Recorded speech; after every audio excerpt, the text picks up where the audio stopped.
And I think we're live. Alright, cool.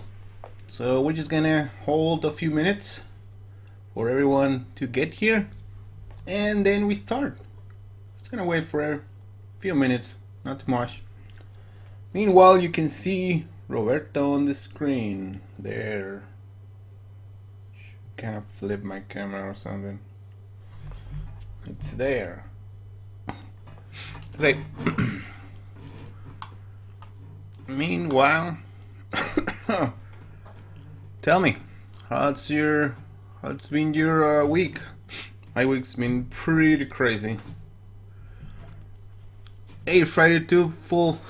Friday too full. My week's been pretty crazy. Really crazy. I'm pouring some Coke here to my glass. Whew.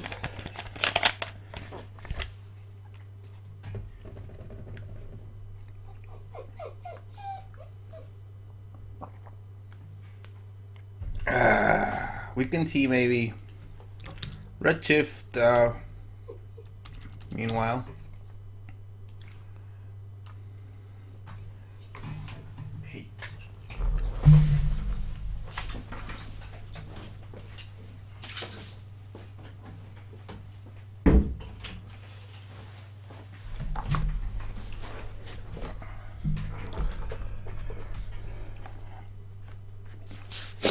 What's my opinion about Houdini 16?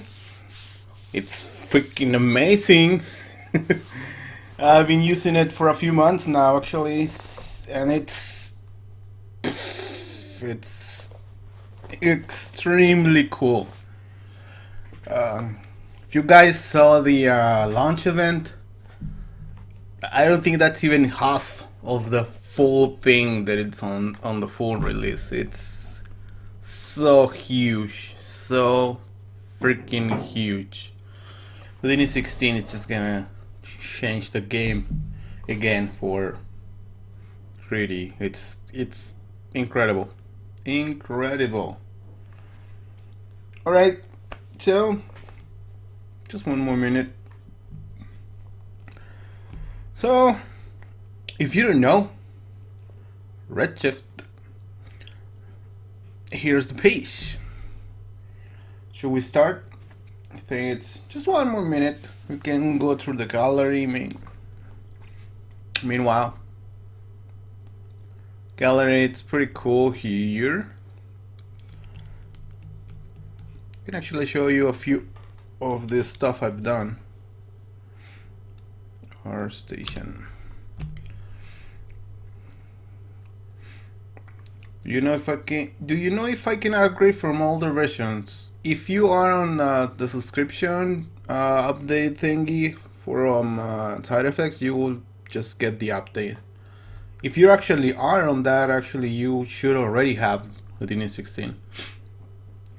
Can Redshift handle lots of geometry? Yes, it does.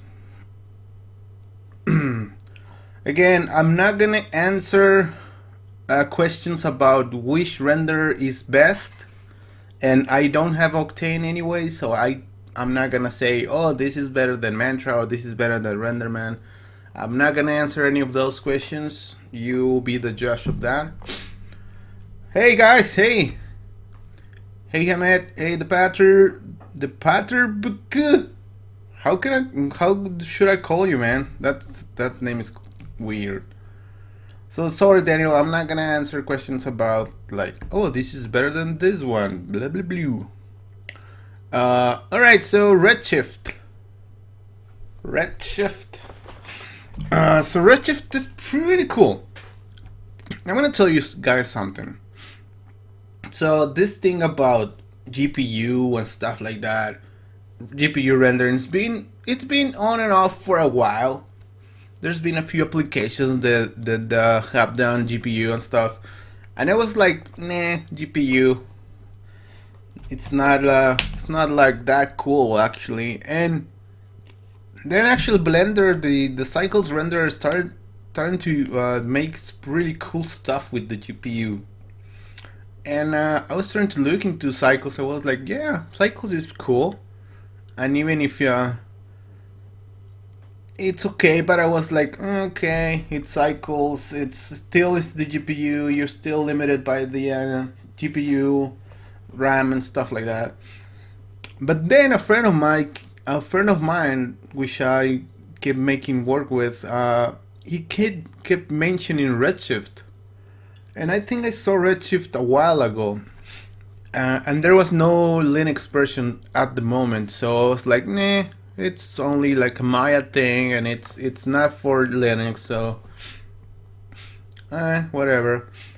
But then my friend kept bringing up Redshift and Redshift and Redshift, so I took a look again, and there was a plugin for Houdini in development, and I was like, okay, well, they're doing something for Houdini, which is the main application that I use. I mean, well, the only application that I use for the most of the time, and they had a Linux version working already. So I was like, okay, that's two good points there. So I started reading about Redshift, and I was like, okay, this is GPU, stuff like that. But then I read this thing, auto core rendering. I was like, what is that? Auto core? So basically, Redshift does not depend totally on the RAM of your GPU. So if you have a massive amount of geometry, like someone was asking right just now, Bronick, yes, it handles a lot of geometry, and it doesn't go like, oh, I'm out of RAM. Like it happened to me with cycles. Like I wanted to render something, and I was like, I'm out of memory errors and stuff like that. So Redshift does not have that issue, unless you're just doing something really stupid. But it uses your system RAM. If your virtual RAM is maxed out, or your video RAM is maxed out, which is pretty cool. Alright, so that was the point when I said, I'm gonna try this GPU thing. I'm gonna try it. So I contacted the Redshift guys. They were amazing. I've been in betas before for a bunch of software, Houdini, Clarice, some other renderers and stuff like that. So they gave me access to the Redshift for Houdini beta a while ago, and I started trying it, and I was like, what is this beta? This is more fun than some other renderers out there. And I just fall in love with Redshift. I was like, this is amazing. I didn't have like the super amazing GPU, and it was like, what? I was making really cool renders with this very cheap and expensive GPU. So that's what just, I was like, yeah, I want to use this, and I've been using it since, and it's been amazing. I helped the guys testing in the beta and all the stuff, it's been amazing. So, and the guys from Redshift are amazing developers. They develop really fast, and it's amazing. Yeah, they get great support as well, for sure. Alright, so one other thing. The price. This is not, I'm not getting paid by Redshift or anything, but I'm just trying to show you guys all the details.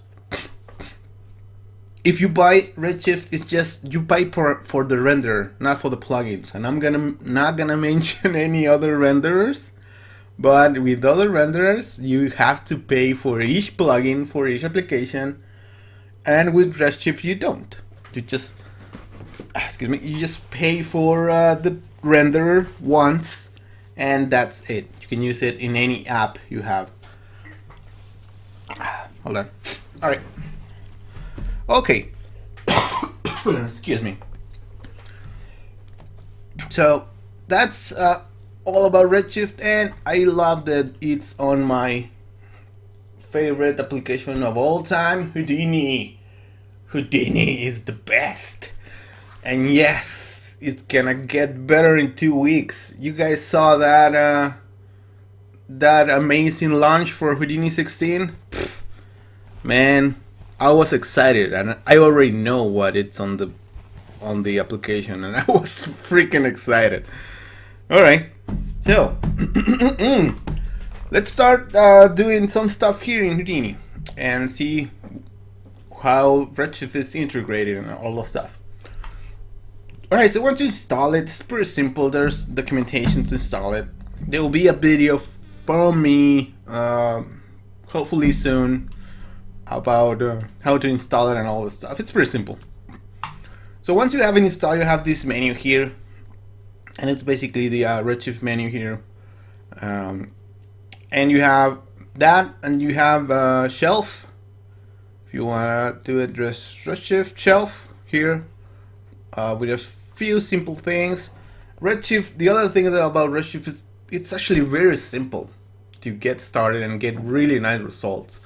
A friend of mine, actually my partner on my company, he was using that other GPU renderer, and I'm not gonna name names, but he was like, I just showed him Redshift, and he was like, oh man, I want my money back.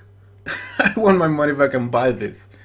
Because he got the results that he wanted like super fast, like day one, really quick. So it is pretty quick. So here's some basic scene.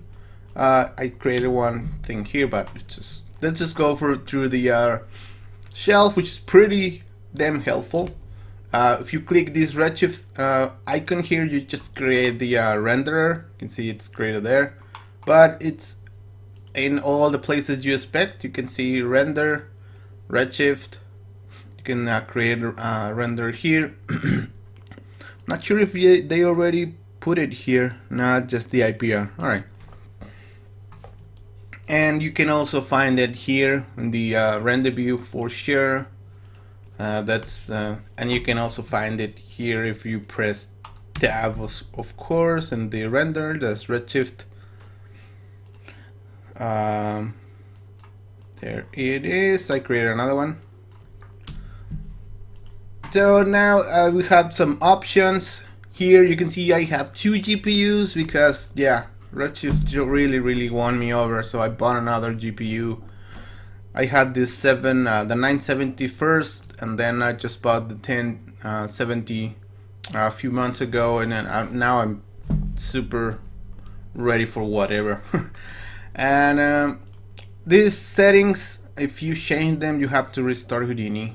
But most of the time you don't have to touch these guys, unless you just want to. Maybe I just want to put this card for rendering and the other one for display, but I just use both. The IPR window just opens the IPR window. I don't have a node, so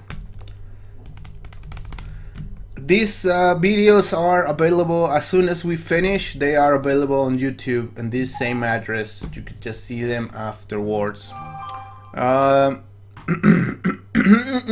Sorry. So most of the time what I use from this shelf is just sometimes the Redshift icon, creating the camera and the object properties here, and maybe some lights, maybe the dome light, and you can see the about there.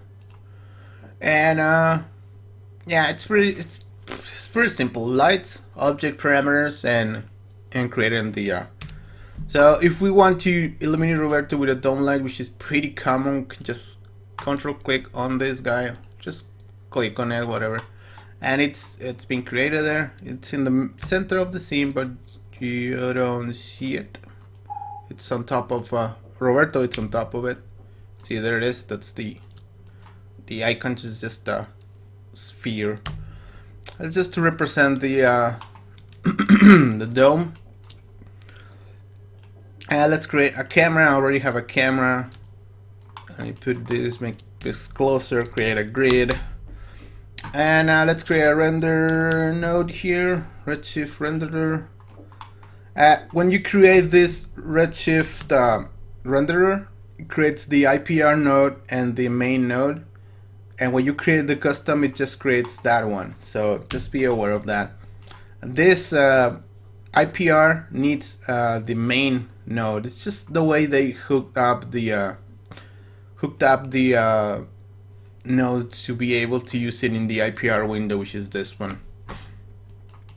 So this has no options unless you have like different. If you have a bunch of different Redshift ROPs, you can specify which one you want to use it with.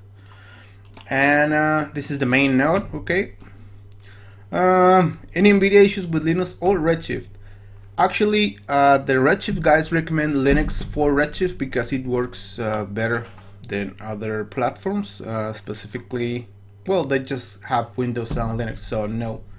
NVIDIA works even better in Linux, and Redshift works way better. So no issues at all. So now, if we want to just render this thing, we can just press this, select the Redshift node, and open the IPR or the render to disk. Which render to disk just means, in this case, render to mplay, and we will see why. So you can see that's really fast, 1080p render with a global with a dome light in 3 seconds, which is pretty cool. So this is I open the mplay window, and I'm gonna close that, and let me override the camera to maybe a third, and we can start seeing how to set up stuff and all like that. Okay, if you open the IPR, this is the same, it looks like the same thing, right? It's the IPR window actually. Let me click this to keep this on top. If I actually run the IPR right now, I'm actually in an interactive session. You can see I can move the viewport, and as soon as I stop, it will refresh. So it's an interactive render. Okay, so which is really amazing and useful for doing shaders and stuff like that. It's pretty cool. You can also, instead of having that floating window, you can do it here in the render the render view. You select your IPR node here, and then you have it here, and then this is the interactive here. Let me change the light parameters. Let me change the tint. It's gonna be cool. You can see how fast this is. Like I'm clicking and it's just calculating in a freaking millisecond. It's freaking amazing. And I'm doing a dome light, which is basically illuminating from every single side of the scene. So it's pretty damn fast. When you're tweaking shaders, you can just do this all day. But you don't do it all day because you finish faster. So yeah, anything you change, you're gonna just be seeing here, which is pretty cool. Pretty cool. I just want to say that I still use other renderers. Like I still use Mantra. I'll still use RenderMan, and I just even got a V-Ray for Houdini. Just like 2 days ago, I talked to them, and I have V-Ray, so we'll see V-Ray as well some other day. So this is basically the most basic thing about Redshift: creating your geometry, creating a light, and then creating a camera and your Redshift node, and boom, you render. And you are on the other side. All right. Now there is support. Let me delete that light. And now I'm gonna create a native. Oh, damn it! I'm not gonna move that. I'm gonna create a native Houdini light. Like this spotlight there. I'm just gonna. Did I create that? Control click on the spotlight. I created a spotlight. So now what happens if I render with that? It does work. So if you already have scenes set up and you just want to switch to Redshift really quick, you might be able to make it work.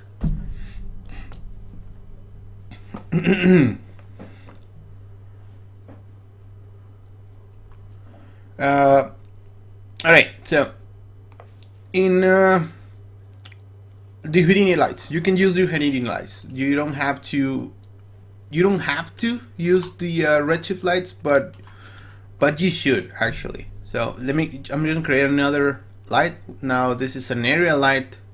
Houdini area light, and it works as well. So let me just turn this off. Now it's just illuminating with an area light, and it works. It's the Houdini area light, and let's see, change the color of it, change the intensity of it. It's working like it should work, right? So if you want to keep using the Houdini lights, you can, but the Redshift lights are really cool as well. So let's say same way of creating lights, you can just be on top or moving your camera wherever you want to place your light, and control click on the RS light. It creates a light in that direction as well. It works the same way as the other lights in Houdini work. But now this light, you can see there is light by default. It's a distant light. Hey Michael, we're just getting started, dude, so you didn't miss much. Alright, so the RS light is basically a bunch of lights into one light, which is pretty damn simple as well. If you are a lighting artist and all your parameters are basically in the same light, you're like, oh, thank you. I don't have to be searching around for parameters and stuff like that. It's like everything's pretty basic, and most of the hard core parameters are in the shader tab, and this is like very simple. It's simple stuff.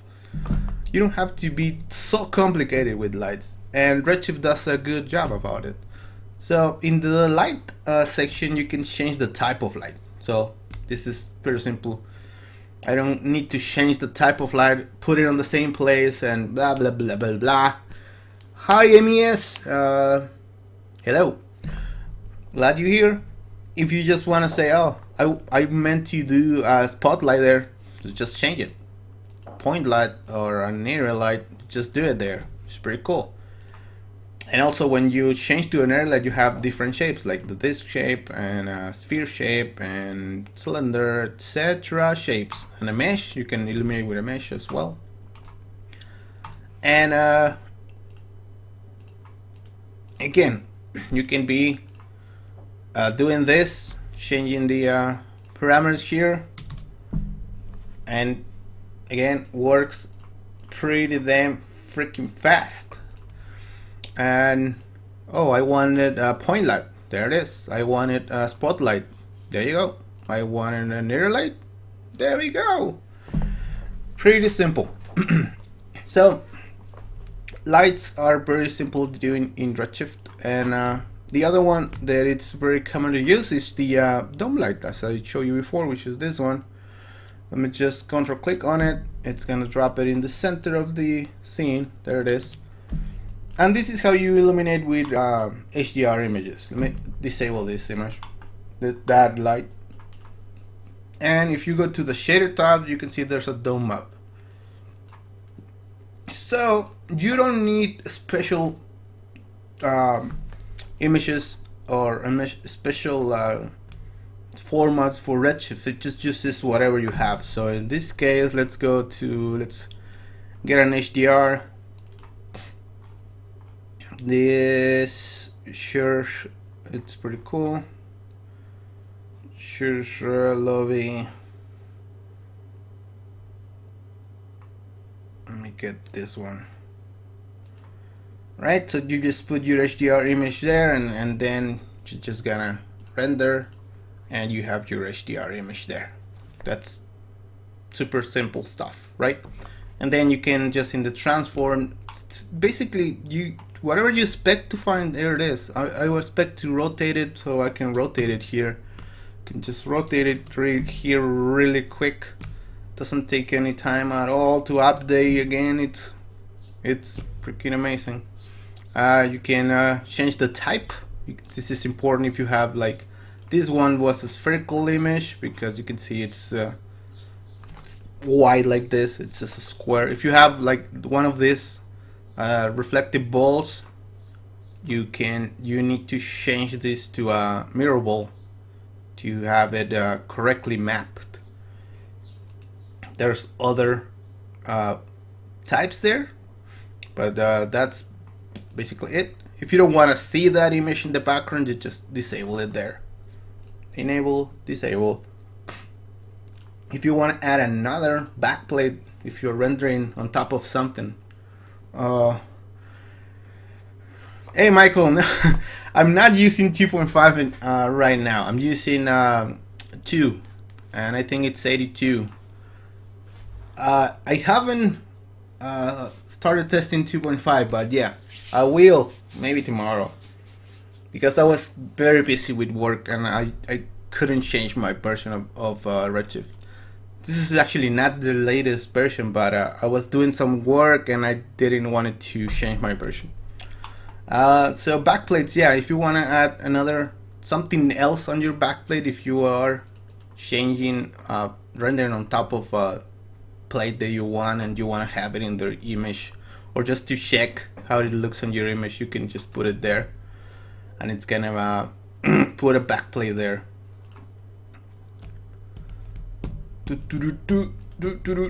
There you go, that's the background. Have to enable the background. And alright, settings are pretty simple. How much contribution, stuff like that, it's pretty simple stuff.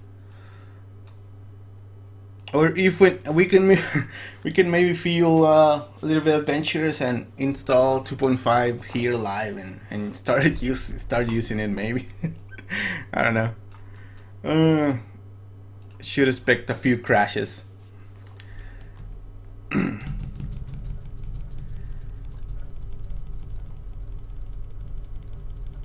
Yeah, the new Firefly and noise sampling thing, it's cool. Yeah.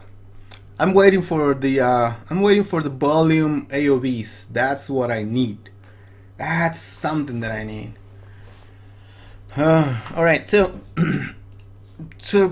it's very basic stuff. It's like I said, it's very simple to get stuff done really quick in Redshift. It's like 1, 2, 3 things and then you're done, which is pretty cool. So now let's do some shaders, right? We need shaders.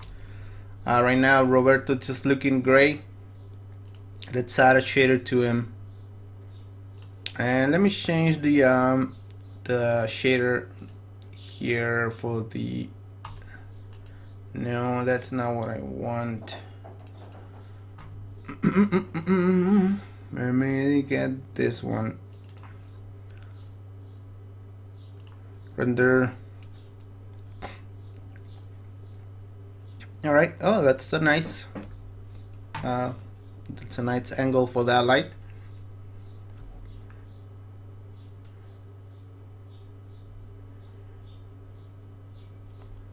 All right. So yeah, I am. What am I using there? 82. Yeah, 82. Yeah, 84. It's just a bunch of bug fixes. And 2.5 is gonna be like the next generation. They split it off because they are making really big changes and stuff like that. So they split the versions. All right, so let's make a shader. Again, simple stuff as you expect in Houdini is just go to those shops, press tab, and there's a Redshift section, and you have a few shaders. Actually, it's not huge, and most of the time just gonna be using the material, the RS material, and for the building something yourself, the Redshift network. Yeah, most of the time just gonna use those ones. The other ones are for special cases, of course, like skin and ASS and hair, of course, and the volume for volumes, of course. Let's do a material. And this is pretty cool because it has some presets. So let's what if we make this thing glass? Well, to assign the material as well, it's just the same thing. You're just assigning the material as any Houdini thing. And should we dare to render some glass live here on the stream? Oh no, how could that be? Let's render. And I didn't assign the shader or what? Oh yeah, I need to let me remove the shader that Roberto has a shader here by default. Let me just delete it. I'm gonna just render some glass. Are you ready? Render glass. There. The glass, it's rendered. Yes, it is rendered. There is some glass. You guys, some glass. Yeah, Roberto's made of glass. Cool. So that was pretty fast. And again, you can just, we are right now in IPR. I can change the preset. Tinted glass, maybe. Yeah, that was tinted glass, changed in a freaking instant. Water, yeah, why not? Make it made of water. Plastic, sure. Aluminium. These presets are really great starting points for any shading you want. And you can see this. These RS materials based mostly around the PBR way of doing shaders, so it's pretty simple to understand as well. So you can see this just blows my mind how fast this thing is. Like, what? Yep. Let's do last one, some lead. It's pretty damn fast. Yep, pretty damn fast. That's milk, coffee milk with SSS. It's subsurface scattering, yeah. Yeah, Redshift is pretty damn fast. It is fast. And I do have 2 GPUs, but it is really damn fast. You don't see glass render this fast. Let's render one in full resolution. Render to disk. So it's rendering HD quality glass. There you go. I just need to add maybe a little bit more samples to get rid of some noise, but that's a perfectly cool looking glass. And it render in 6 seconds. Alrighty. So I think didn't they change? I thought they'd fix the SSS thingy on the IPR. Well, it looks pretty similar, because I can see the SSS there. Alright, so materials again are pretty simple. The properties are really simple. Color, reflection, how rough you want something, how let's start with the let's say the plastic. Let's render this. If I want more roughness in my reflections, I just turn that up. If I want less, it's pretty simple. How one color of your reflections: red, purple, white. It's pretty simple. It's scary simple. Let's put Roberto in his blue color. So there you go. Roberto, it's blue now. We can of course make it of glass as you saw and whatever. So subsurface stuff, it's here. There's another section here for the layers. There's some section for coding. It's not that complex. It's really simple actually. And and if you double click here, let me just stop this. If you double click here, you can see this is actually a Redshift material network. And here's the material. You can edit this anytime. I do this a lot, like allow editing our content and start editing this thing inside. And that's how you will actually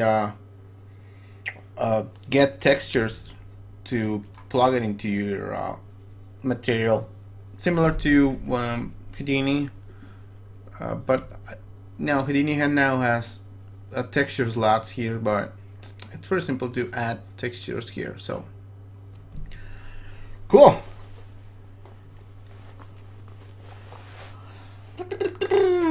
All right, so what else? Shaders. Let's talk now about object properties, and let's do that with because Roberto is pretty smooth, so let's bring something like a torus.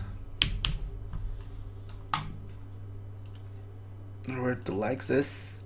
Roberto approves this. So let's go see the camera. Move this around a little bit, and let's make this a little bit less divisions. 12. ACT, CTJ. So what if we want to render subdivision stuff? Okay, well, this will now work because that's for Mantra. And something that I really like about Redshift is that you can add parameters, but they are all in their specific section, which is pretty cool. So you can add the parameters by selecting the node, and in the viewport you can search for obj params, or you can add them from the shelf, or you can add them from the menu here. Whatever you prefer. Select the node, obj parameters. So obj parameters, you can see there's a Redshift obj tab now, which is full of the properties for Redshift, which is pretty cool. If we go to the first section, there's settings, proxies, visibility stuff, but in the tessellation you can enable tessellation. And now if we let's just render first without tessellation. So now let's render this. You can see this is, as we expected, full of square edges. Let me save this, and now if we enable tessellation, that it's smooth now, and you can see that I didn't stop the render. I just enabled that updated like in not even a second. So now you have really smooth subdivision surfaces, which is pretty cool. This is something that you do all the time. Here's where you enable displacement as well. So if you want to use displacement with this object, you need to enable it here. And there's a few other things you should you might need to use from here, but not much.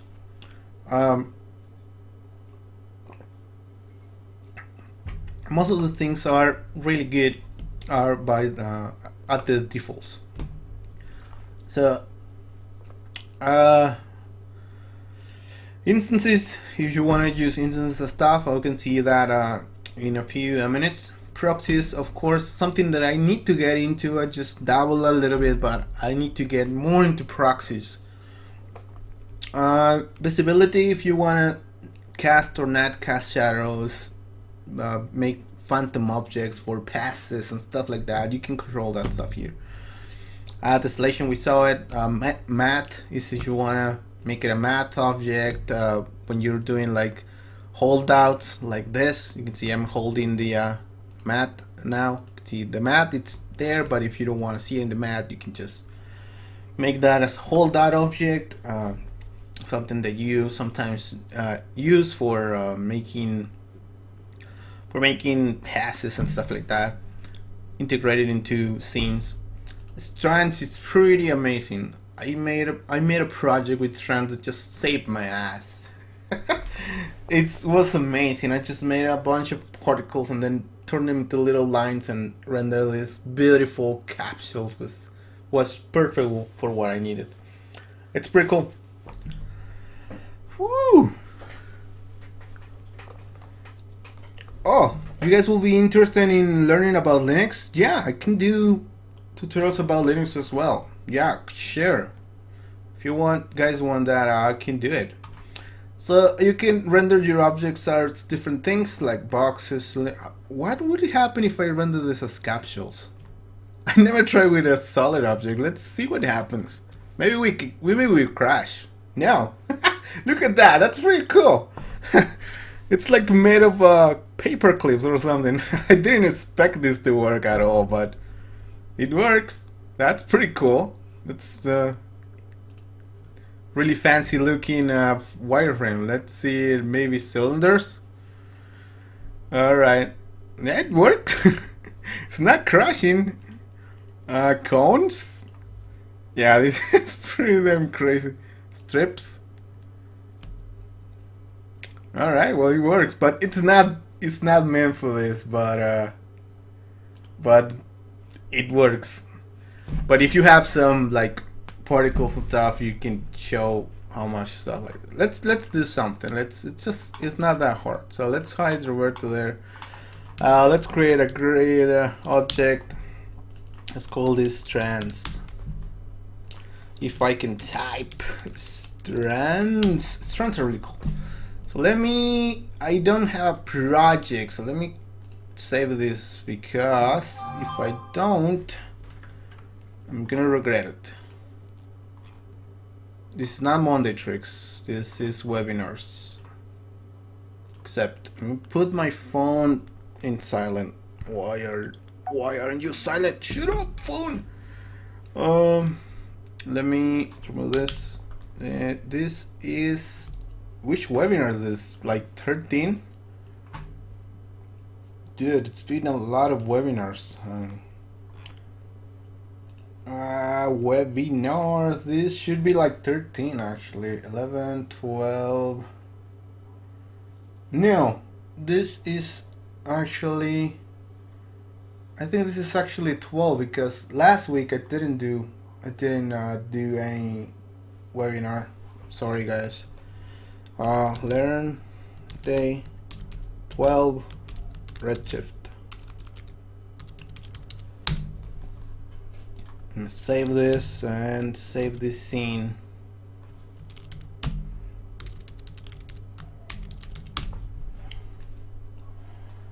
Alright, I'm gonna prepare some Linux stuff. I have a bunch of stuff in Linux.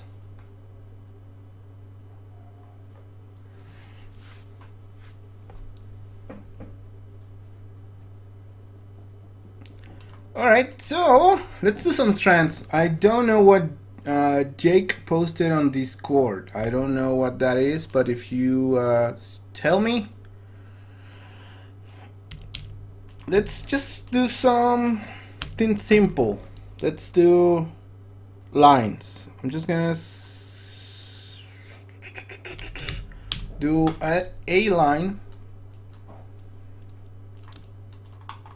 I'm going to do a line and give it a bunch of points, and I'm gonna copy this to the grid. I'm gonna do something really simple. I don't want to spend all day here.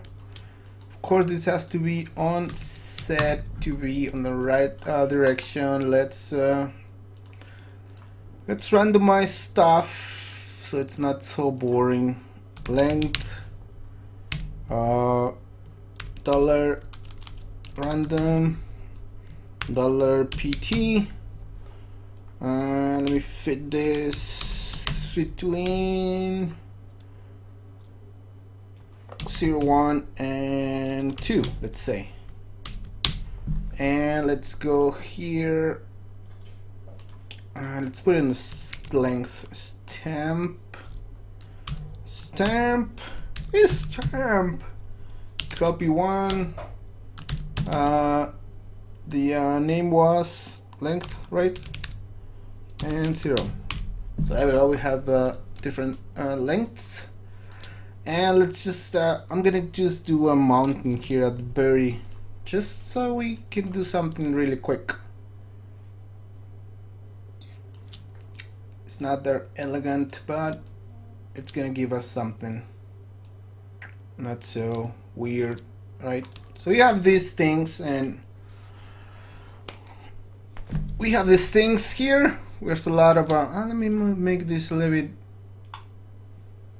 smaller, not so big. All right.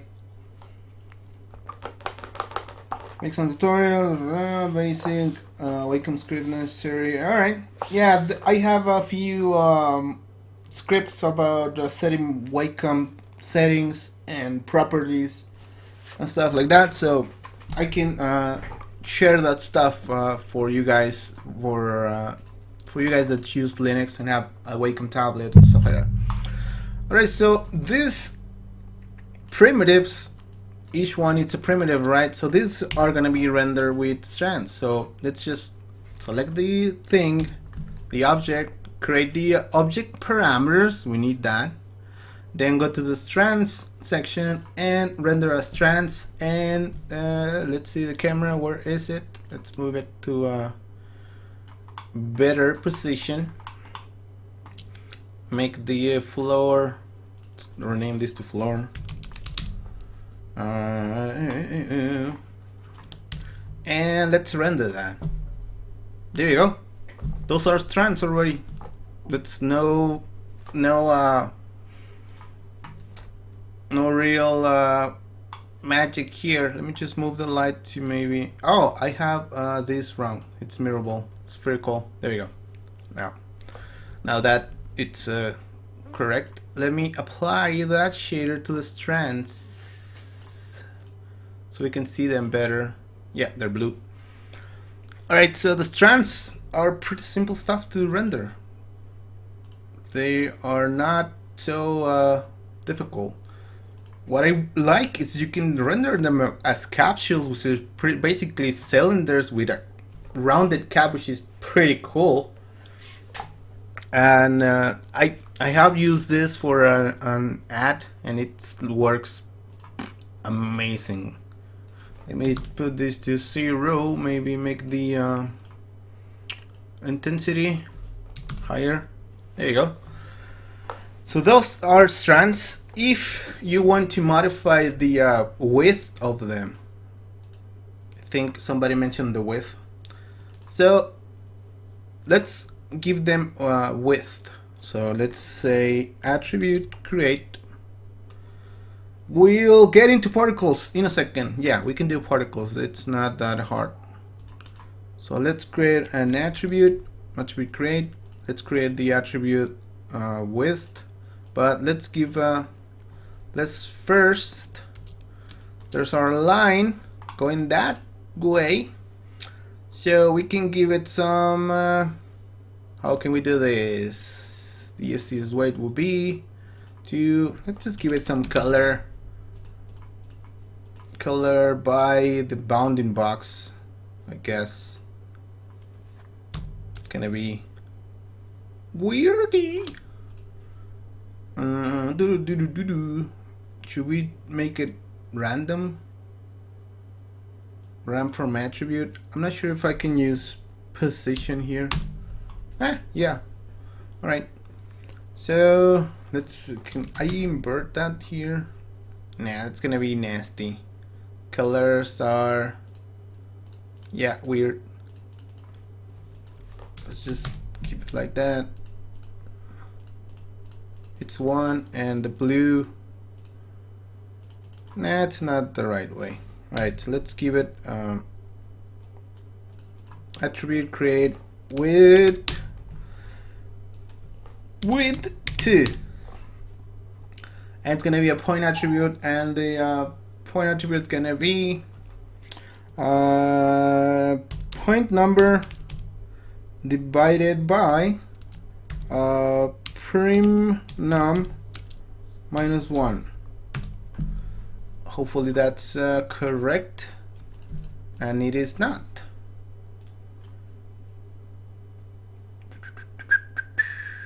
PT point prim point num divided by point num. PT divided by point PT num. I always get this wrong.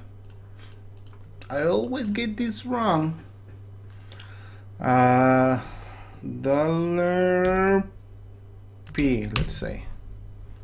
Always get this freaking wrong. Alright, I'm going to just use that. So we have something there from 0 to 1.6. Oh no, that's the other one. That's position C. I'm just looking at the wrong thing. You guys are not telling me what I'm doing wrong. PT num divided by PT prim num, no, not prim num, PT num. Come on, I forgot this.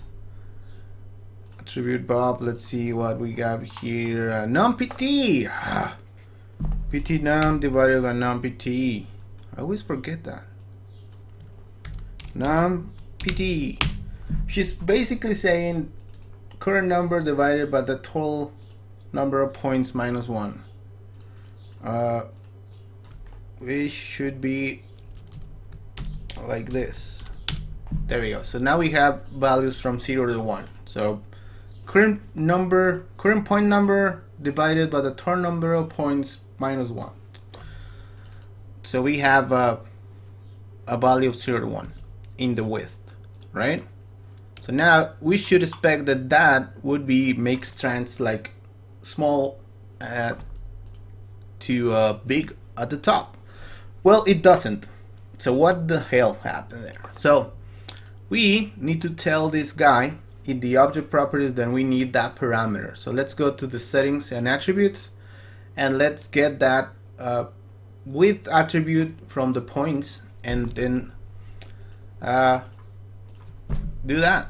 Alright, supposed to work. Strand attributes. Was it here? Damn it. Oh, with the two. It's not working. Why not? Should work. Had worked for me before. Oh, I think I know what it is. The copy is not passing the parameter here. You can see we don't have the parameter here, though we. Attributes, use template point attributes. Let's see if we render this one. Still not working. Weird. Should be working. Volume strands. Ignore P scale. Oh, it's P scale. I'm sorry. Yeah. We just call this P scale. There we go. I'm sorry. I got confused with mantra. But now we have these weird things. So let's cook him because we generated a bunch of geometry now. It's gonna be big. Maybe are we crashing? Are we crashing? I did something stupid. I don't know if I'm crashing. Maybe we're gonna crash. Nah, we didn't crash. Alright. Alright, so let's not. What's happening? I don't think this is related to Redshift. Or is it?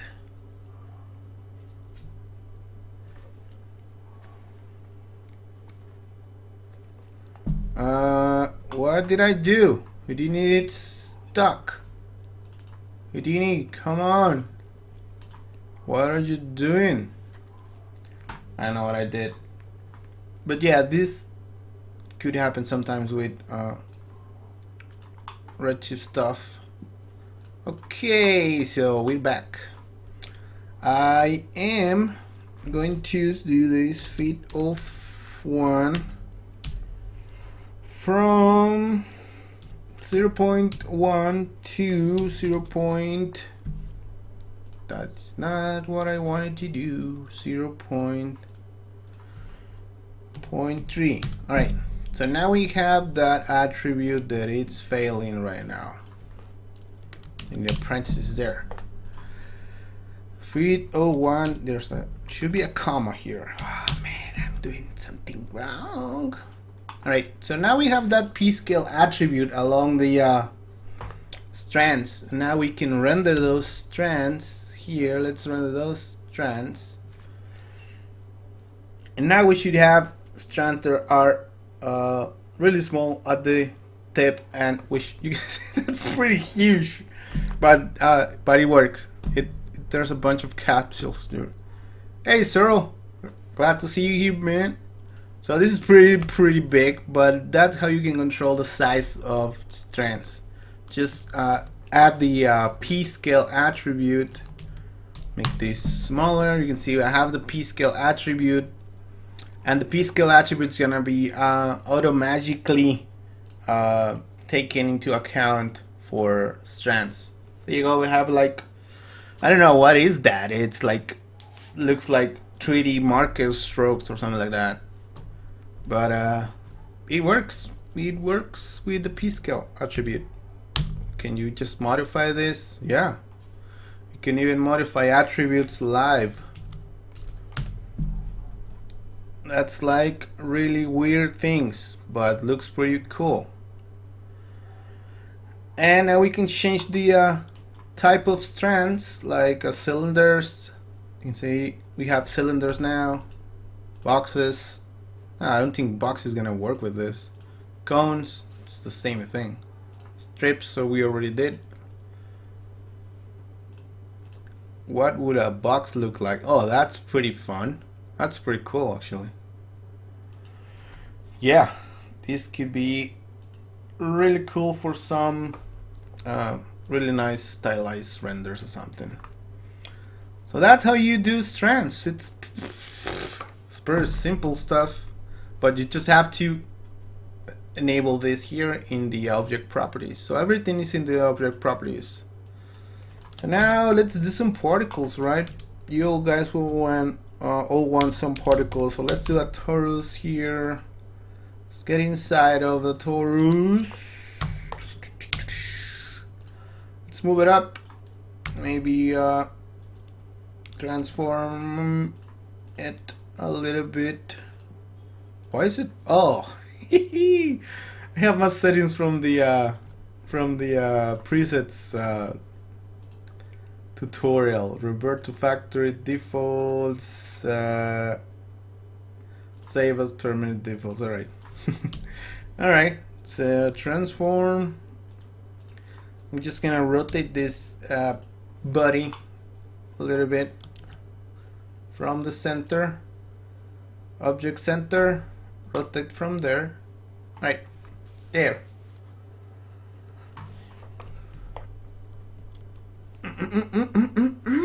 Alright, so I'm gonna emit particles from this guy. I'm just gonna say pop network here, so I don't have to use the shelf right now. Don't feel like using it. Pop network, we're emitting particles from there.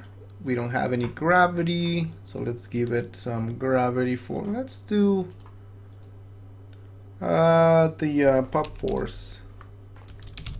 Instead of just gravity, let's do pop force with a force of 9.8 here, and let's give it some noise.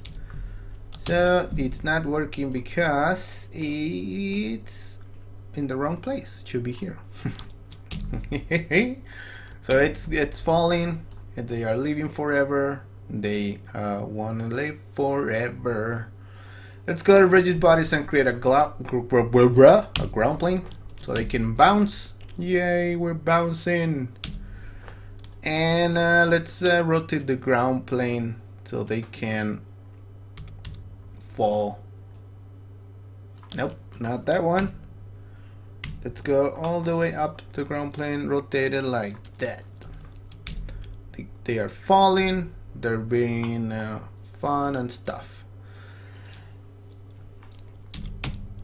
Alright, so there we have some particles, right? We have a bunch of particles. We want to run those particles with Redshift. And this is something that's gonna change in Redshift 2.5. So just make a mental note that this will be changed later. But for now, what you need to do to render the particles is make instances. So we have the particles here in this node. Actually, we need to have, what do we have here? Let me see. We have this plane here. We don't want that plane. So let me just get the first object, and this object, I'm just copy the name. No, that's not the object, it's pop object.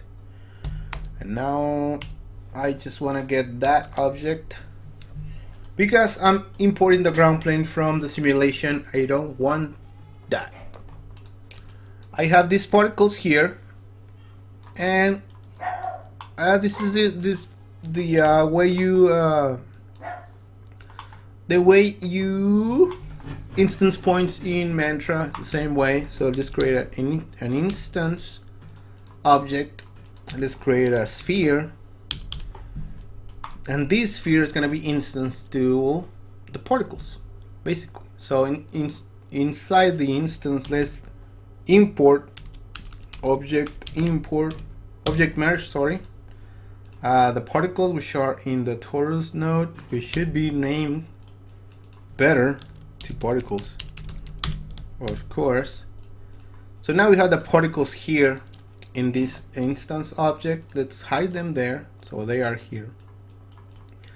In the instance object, we're gonna put the sphere there in the instance object. Just drag it or select it here, or do whatever you want, and then put this to full point instancing, and you can see now we have that there.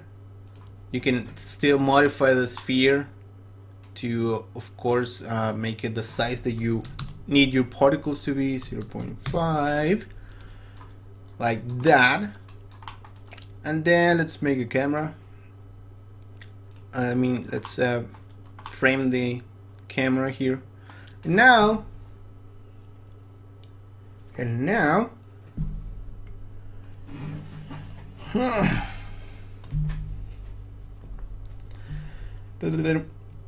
point, and they are fixing, the particles are gonna be, they will be like a particle primitive in 2.5. They will replace this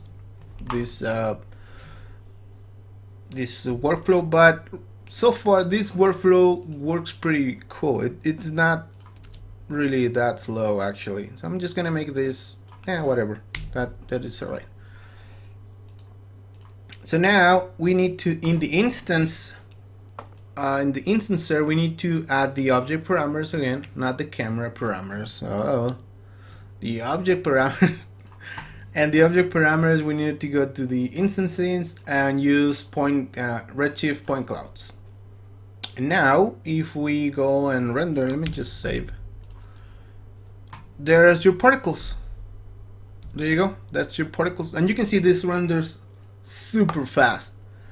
I was rendering like 30 million particles the other day, and it didn't take that long. Like, rendering takes really not that long, but the preparing the scene takes a little bit longer, which is what's gonna be fixed in later versions of this. Alright, you can see that the particles are looking really cool. And maybe let's see if we can make these particles have motion blur. I don't have motion blur enabled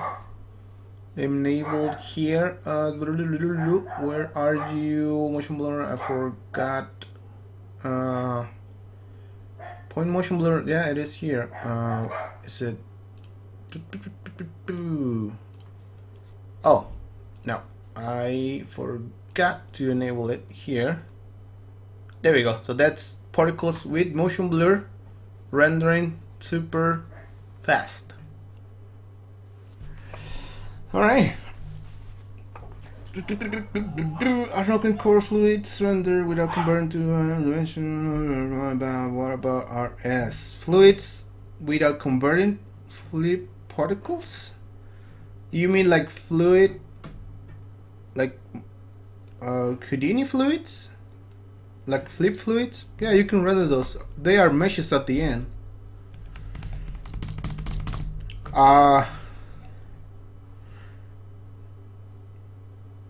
No, you do need to convert them to polygons. They need to be polygons. They can't be, by default, I think Mantra or Houdini wants to render polysubs, but that's not supported with I don't think anyone.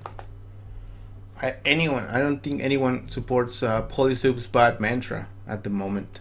So you have to convert to polygons, to polygon mesh if you want to have that render anywhere else bad mantra. So there you go. Particles are pretty cool. And so something else that everyone wants to know, it's of course volumes, right? So let's hide this one. Let's create a Roberto, and Roberto's gonna get blown up.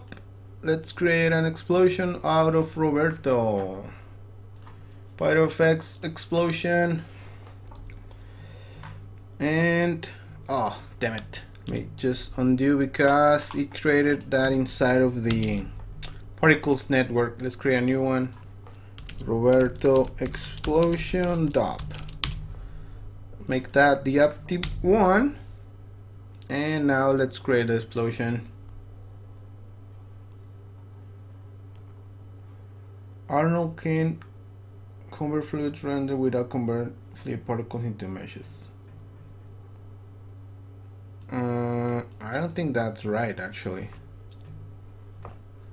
but it's been a while since I've used Arnold, so not sure. Right, so we have Roberto exploding.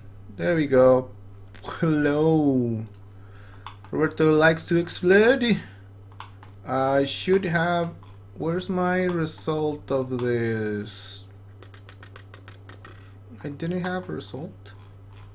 What? What? So what? Nope, there should be a result because here it is, Pyro import. There we go. Pyro Roberto result. Roberto result. Alright. So we have this fluid. And I'm gonna just maybe give it a little bit more divisions. It should be really not that important, but just so it looks better. So you have this explosion. Everyone wants to know how to render volumes in Redshift. It's pretty damn cool. Okay, so to render volumes, you need a few steps. You need to make sure, and you need to make really sure that you have density. If you don't have density, it's not gonna render. If you have something else like just heat, when you do flames, smokeless flames, sometimes density is not created. So just copy your heat to density, because right now the way it works with Redshift, you have to have density. So I have density and I want heat, which is the things I'm gonna render from this one. So we have those fields there. Now let's go to shops and create an RS volume. RS volume, which is in the Redshift section, RS volume. So the volume needs the density here, density, make sure you type the name correctly. Density, that's all you need to render a volume. Now let's go here and apply the material to there.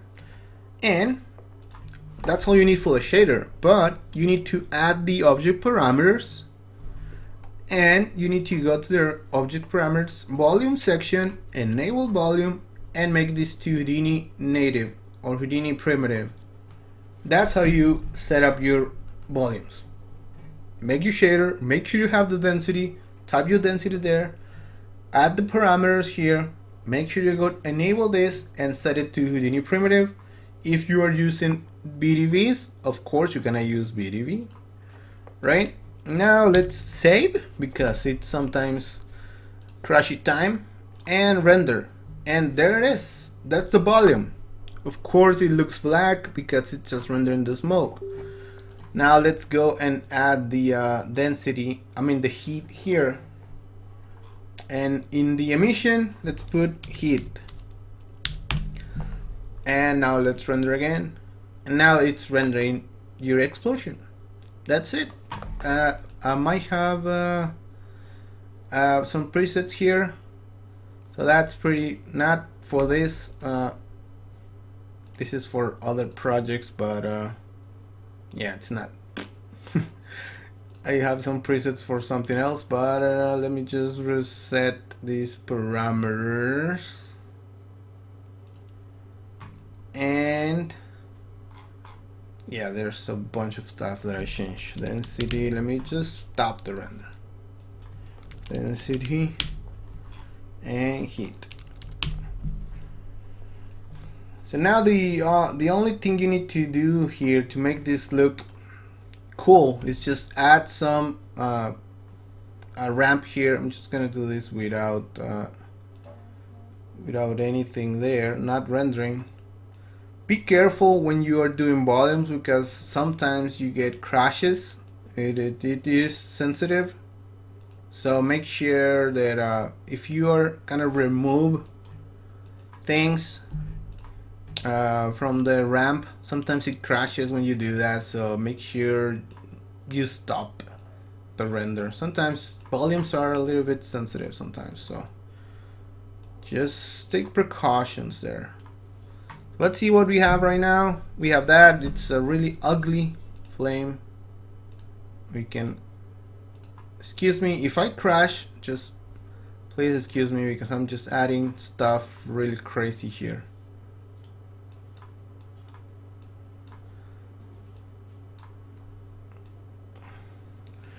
That's basic explosion. The other thing I do to get explosions to look cool is just modify some parameters here. The absorption coefficient should be a little bit higher. Of course, that looks horrible, but you can start tweaking these parameters a little bit and get something really nice.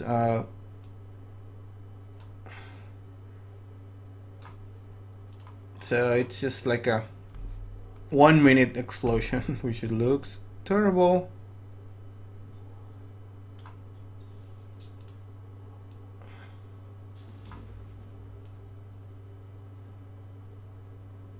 Alright, but you can see this renders really fast.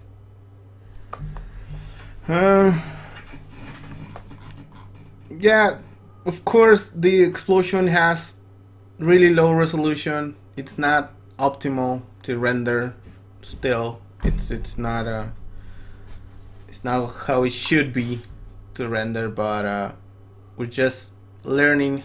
I'm just telling you how to do it and you will make it beautiful. Alright? As you can see, this is already looking useful somehow, and then you can take it from here and make it beautiful as you guys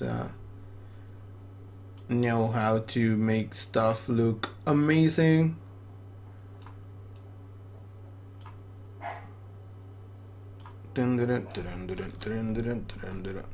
But again, you can see this is rendering stupidly fast and it's an explosion.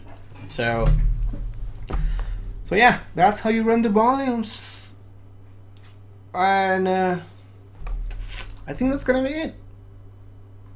I think the last thing I'm gonna do is just show you. Let me hide that. Let's go to particles. Simulate some particles. Yeah.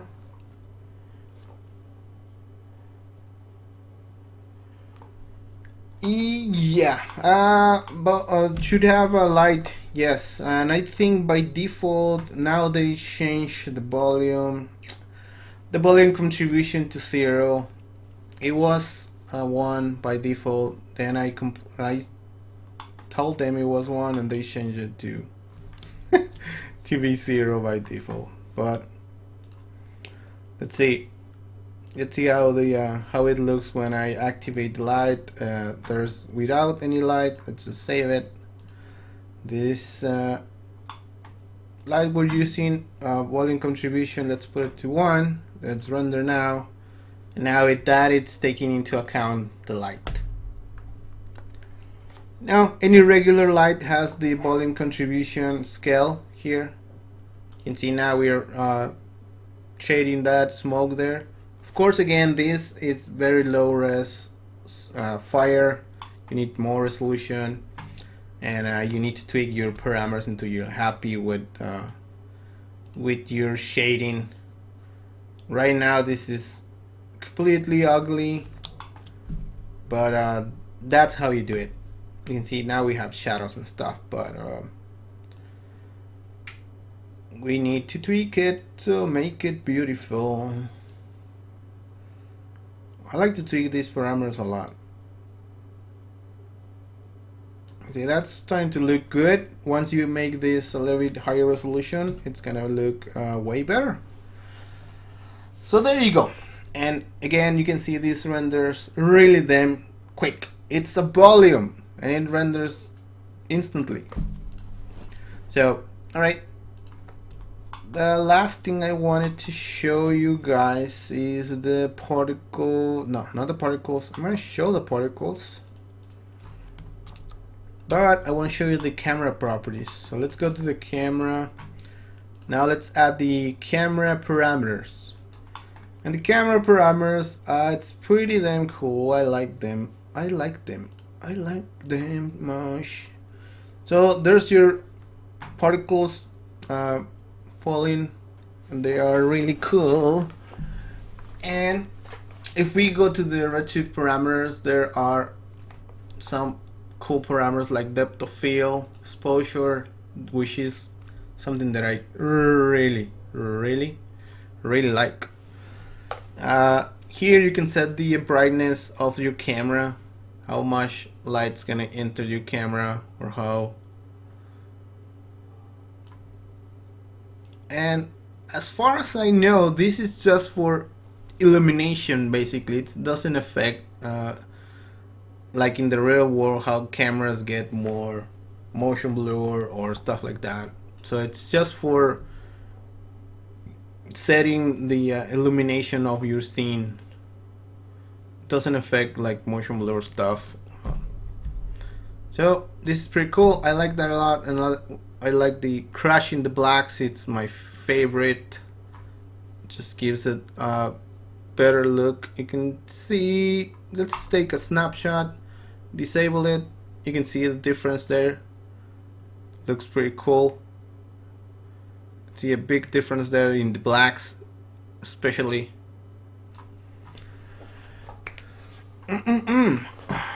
Proxies should be good. I haven't used proxies much, so I'm not gonna talk about proxies right now because I'll be just telling lies. But as soon as I get into them, I'll just make some proxies videos, or we can talk about them. Cyril,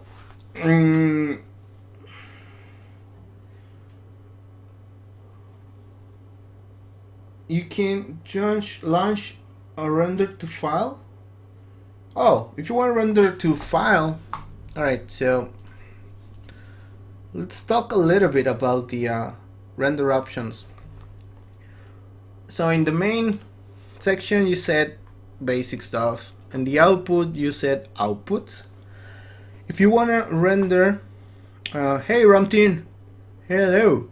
If you want to render to the disk, you basically click this button, but it's always rendering to the to Mantra, and you're like, what? I want to render to this. Well, if you want to render to this, you need to enable this output image disk and disable the mplay if you don't want to see mplay.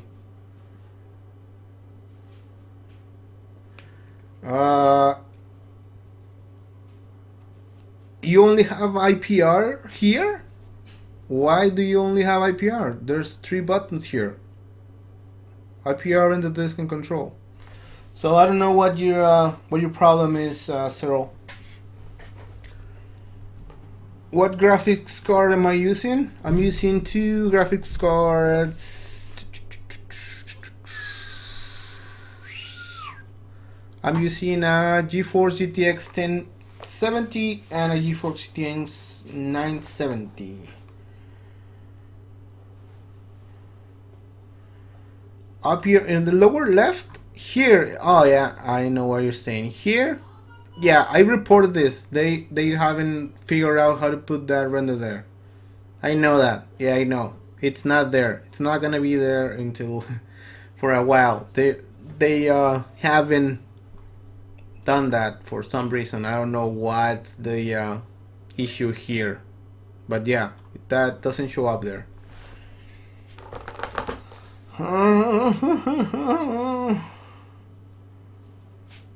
Okay, so what else? I think we're good for now. That's a pretty good look at this. What else? You have any more questions? What version am I running? I'm running .A 2. 2.0.82.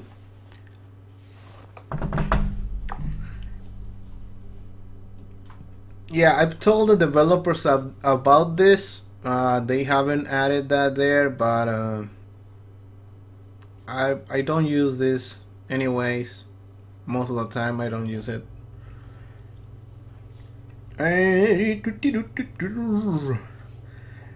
Cool. Using a 1080 and a 1070. Yeah, pretty good combo there, Chris. Pretty good combo there. I'm getting really nice results with these two cars, and actually I can show you guys a project I recently did with Redshift. It's for a TV series. I'm just gonna show you maybe the result. I mean the rough.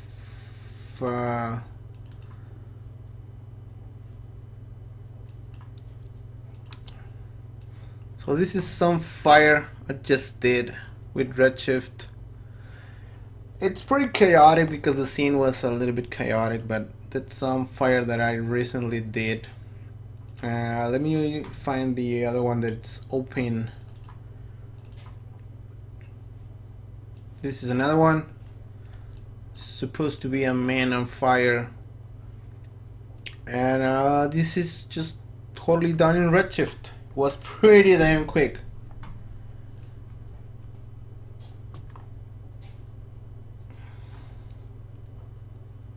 Not sure why it's that changing scale, but this is some fire I just recently did for a project.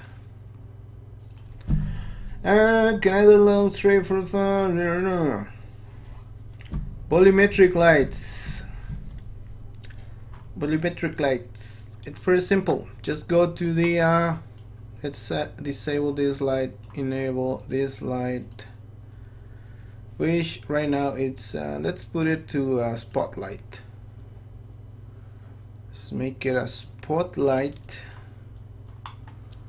and let's move it a little bit. Look through light. Gonna move it up.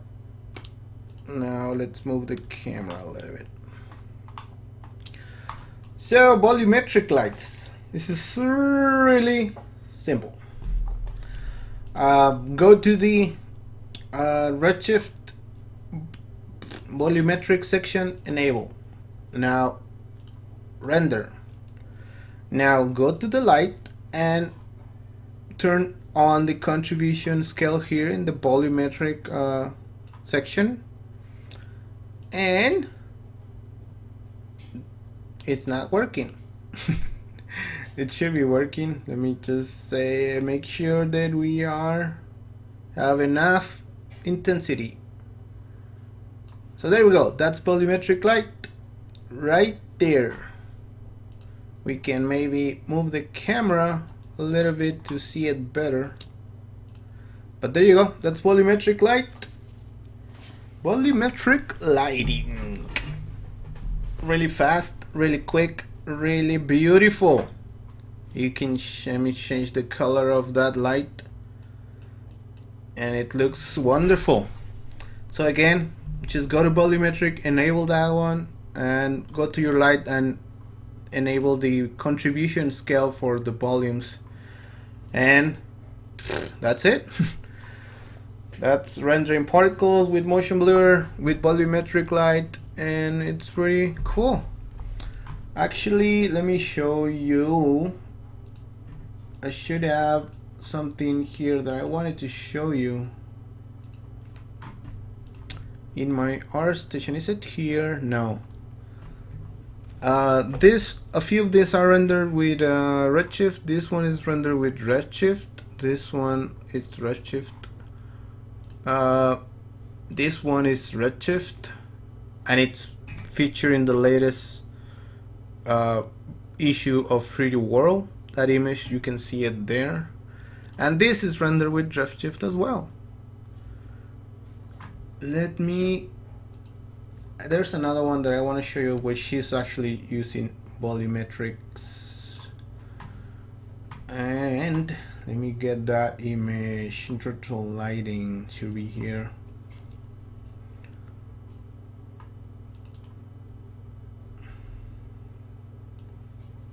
Is this the one? I think this is the one. So this image I did, it's using volumetrics with Redshift as well.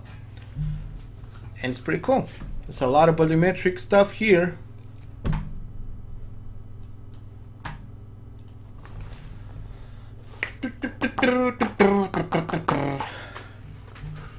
One GPU mantra.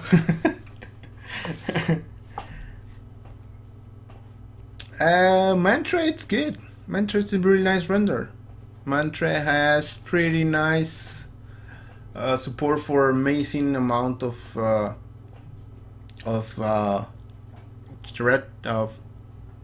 particles and stuff like that. I recently did like a 50 million particle splash with Mantra, and it was rendering like in 3 minutes. It was brilliant. Brilliant. Alright, so what else, guys? Any questions? Because I think that's gonna be it. Whoa, almost 1.5 hours. Cool. Could keep talking about Redshift forever, actually. Yeah, that jar thing, it's cool. This project was really, I'm really proud of this project. Looks pretty nice. I love this rope. It's just amazing. I wasn't happy with this rope, and then I added those little furry hairs, and it was like, oh man, that's cool. Alright, let me see if there's questions.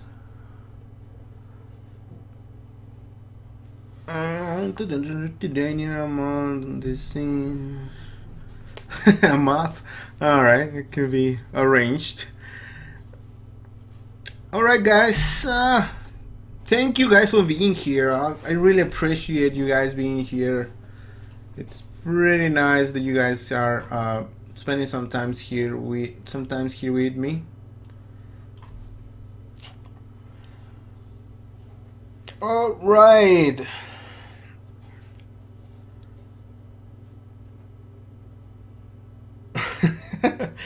Yeah, let's not start about Windows and Linux thingy. Let's not start with that. All right. That's it, right? You guys don't have any more questions? Let's finish this. This was really fun to do in Redshift as well.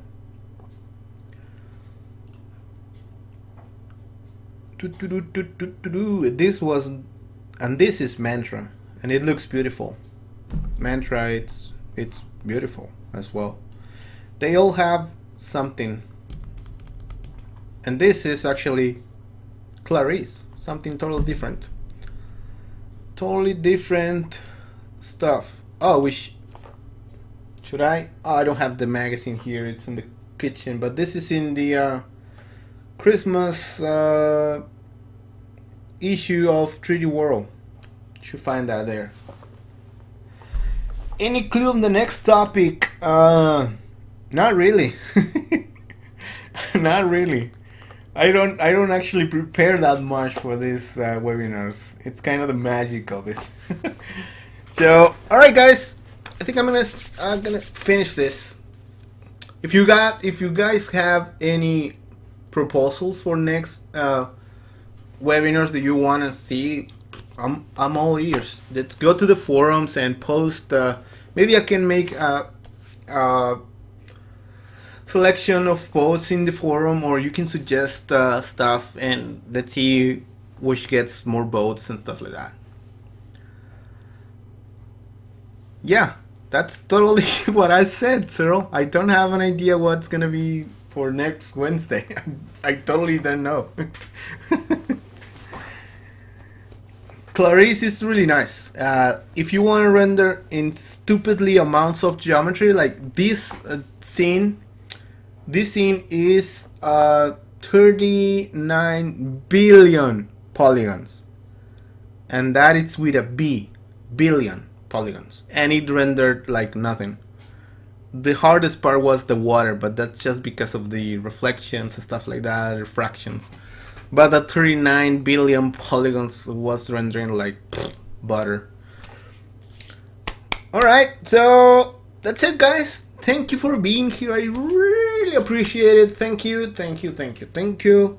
And I'm gonna see you in the next one, right?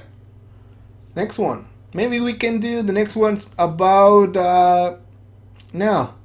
We can do Unity. I mean, we can do video games until Houdini 16 is released. We need to wait because there's no point of doing anything right now. We need to wait for Houdini 16. Alright, guys, have an amazing rest of the week. I'm gonna have fun. I'm gonna have I have a few projects to do, but not much. Enjoy your week, enjoy your weekend, and I'll see you guys in the next one. All right. Any OpenGL overlay for the viewport? I don't know. In Houdini, I think you mean, but no, I don't think that's possible without any coding. All right. Thank you, guys. See you guys later. And again, thank you for being here. And if you haven't, download Redshift. There's a free demo with watermarks, but you can learn everything from there. And then if you are convinced, you just can buy it. All right. See you guys later. See you, Michael. See you, Cyril. See you, everyone. Thank you for being here. Thank you. Thanks a lot.